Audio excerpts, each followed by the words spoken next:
two people tonight, because Ben Gunsberg, one of the group members, is at the AWP convention, which is where?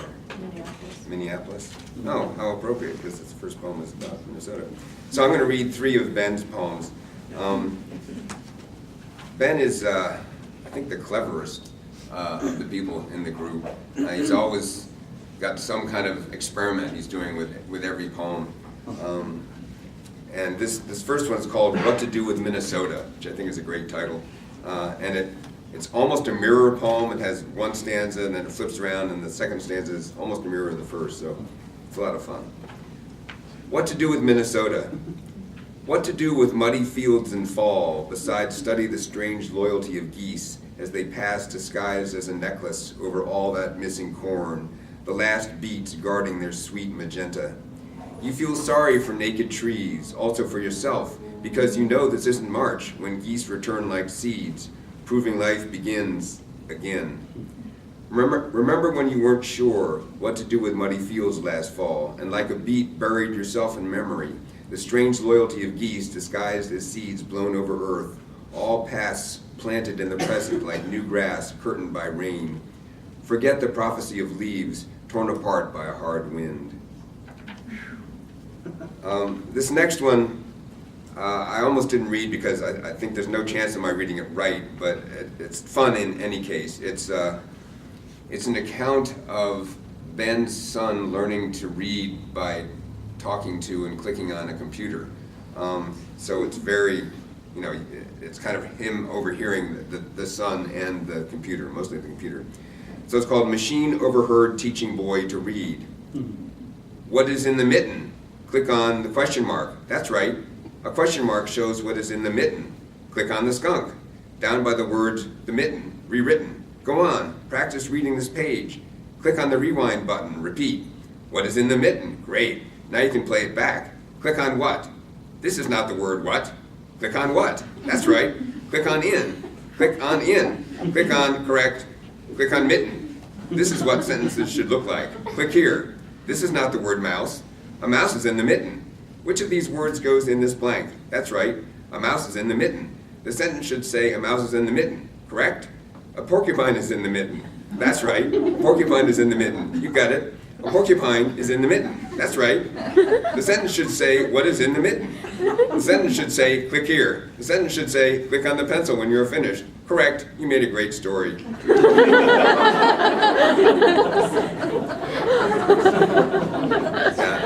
As I say, he's clever. I wish I could be that clever. This is the last of Ben's poems I'll read. And it involves both Charlie Brown and Silly Putty. And I take it that Silly Putty still is, you still play with Silly Putties. We know what that is. Okay, good. So I won't try to explain what that is. So it has an epigraph from Charles Schultz. Actually spelled wrong, but anyway. It's the only typo I've noticed in this book. And the quote is, Charlie Brown must be the one who suffers. So it's called Self-Portrait with Silly Putty. I did not laugh while pinching Silly Putty between my thumb and forefinger, flattening its space-age flesh into a disc. With all the seriousness of a bench scientist working late, I pressed the comics page, extracting Charlie's face, which I stretched beyond the limits of legibility. Charlie Brown, thin and translucent, like a small window with a peach-colored shade. And seeing he could stretch no further, I folded his face in my palm, squeezing his worth. What was it about the boy I wanted to extract and contort? The expression of defeat. Each loss I knew I could not erase, I transformed into a rocket before rolling a perfect sphere, a better world that bounced. So yeah, that's been, I'll read a few of my own from the book. First one's called Crack the Whip. It's about a game people play, ice skating. Not something we had much of this year, but you get a whole chain of people holding onto each other's hands, and one person leads, and then the person at the end is at the mercy of everybody else. So it seemed to me it's a great metaphor. I haven't yet figured out what, for what it's a metaphor, but anyway, Crack the Whip. Life is exaggerated for the caboose of the train of skaters, titillation and terror holding hands. Every jerk up front magnifies through the chain. The leader's zig makes the last kid zag. No agency, no volition, no control of speed, direction. Starts and stops at someone else's whim. Yanked without warning or consideration, with whipping jacket, mittens, hood strings, neck. But oh, when the crack finally comes, the freedom, the delight, giving over to momentum, unleashed centrifugal force, flying through the cattails towards the dam. And Kendall's introduction, and thank you for that, had mentioned that I've been writing a lot of rants, and as I said, sort of foaming at the mouth rants. I thought I'd throw one in here, and it's the positive one. At least that's what the title is. The title is "I Can Be As Positive." And typically I try to make these all one sentence. I think this one is. And it was Ben's idea, actually, that the title should run right into the poem itself, the rest of it. So they're kind of prose poems. I can be as positive as the next misguided dweeb. I can claim more Hiram Bluff sunrises than anyone else in the valley. I stick my face in the mossy linings of waterfalls cascading forth from the sides of dry hills. Get excited by one good word choice and 5 pages of dross. Toast the last faint clouds of a salmon sunset. But if you ask me to justify my bubble of fat cat complacency, I have no defense. And if you say you see daylight, if only we could rid the world of those head-chopping Muslims, you forget that our great black hope president is still ordering drone strikes. And is alien death from the sky really any better than the head whacked off, the blood spurting high? So, that's a rant.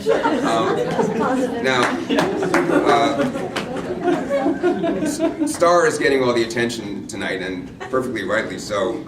But this one's about Mitch. That guy there, yeah. It's called The Right One. Now he's only got a left, Mitch laughs, and the gathering explodes at the story of a cancerous testicle. His delivery never falters. He polishes punchlines, knows how to pause and meander to them, hinting that it might be the dildo when really it's the priest. Like all griots, he guards his sources, saying, "A buddy told me," or "You can hear it in geese farts." Does he camp in the back alleys of Preston, offering winos a pull from his jug in exchange for the dirtiest joke they know? Does he haunt construction sites, trading cigarettes for the day's best pussy story? Like Aesop, Mitch tells truths, but instead of ants and grasshoppers, his characters are us.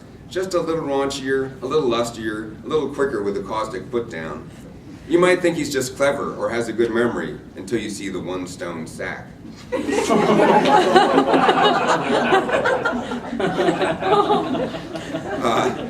Just a couple more. These, as advertised, these last ones are about my mother.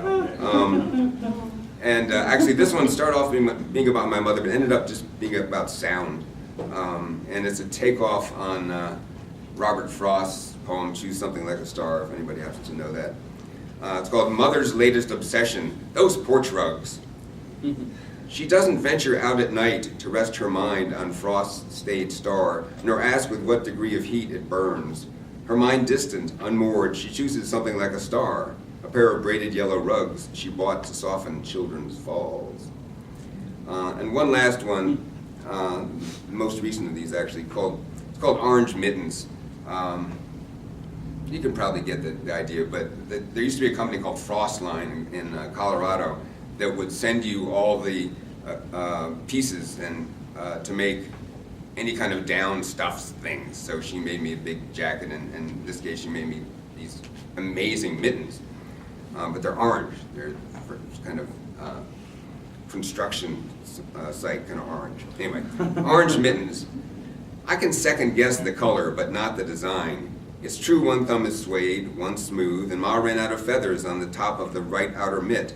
But the outers have leather palms and long cuffs, and even around the thumb, the inner mitts are a puff of down. A half century after she made them, the mittens are still pristine. I've done no climbing or fishing on ice, little enough winter camping, and their bulk makes getting them through pole loops a struggle.